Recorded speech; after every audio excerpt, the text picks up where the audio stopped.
Hi, I'm Jade, and I am a big believer that your living spaces are an extension of you, and they are a place to fashion your own self-identity. So I am very, very curious how an art history major would fashion their own living space and how their interest in art would or wouldn't reflect their own living space. And I actually have a very good friend who's an art history major, and I would love to see the inside of her apartment, so let's see.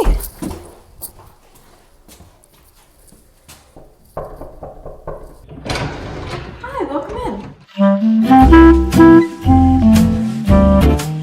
So this is my entryway. On the front door is an American watercolor print that I recently got at the Gibbs Museum in Charleston, and right next to it are these two printed out photos of Nietzsche and Benjamin. I used them for a school project, and I've had them hanging in my apartment ever since. And right below that is an Urban Outfitters Paramore collab poster, which I stole from work, and then just a little reminder to always vote.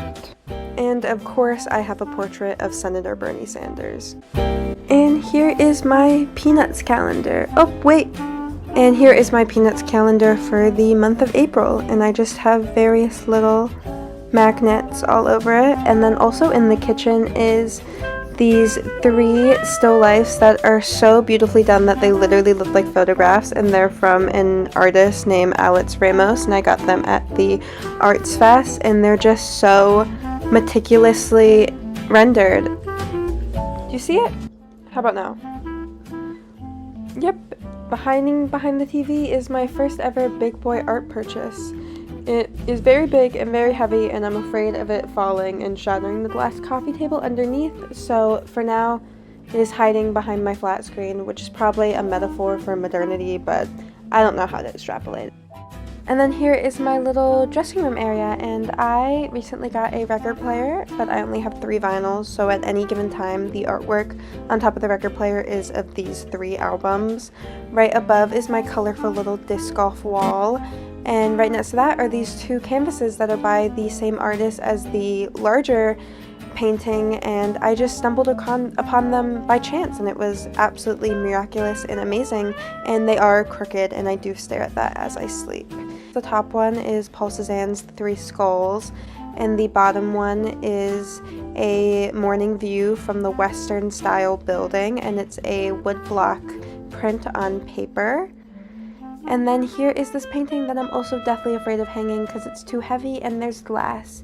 And can you sense a pattern here? Next is definitely my favorite little area of my studio, and that is my little bedroom area. Top is this Detroit Institute of Arts print. It is actually of a massive mosaic that they have there called The Quilting Time. Below are these 2 posters of white men. When I lay in bed at night, I can see them staring at me, and it's quite unsettling.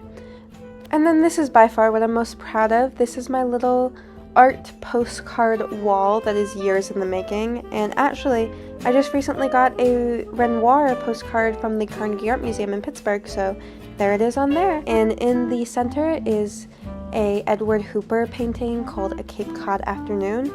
And just surrounding it are a bunch of postcards that I've gotten at various art museums. Some of them are from restaurants, some of them are just from like my travels, and it's just a cool way to be able to showcase a bunch of art that I like, especially in such a small space. On my closet door is a Taylor Swift poster because I am a recovering Swiftie. This is a print that my boyfriend got me from a local watercolorist in Montreal. And then here are some little Valentines that I made at an English major Valentine making event this year that has like cute little famous romantic quotes on them. I cut out this handsome dog in a magazine, and now he lives in my apartment forever.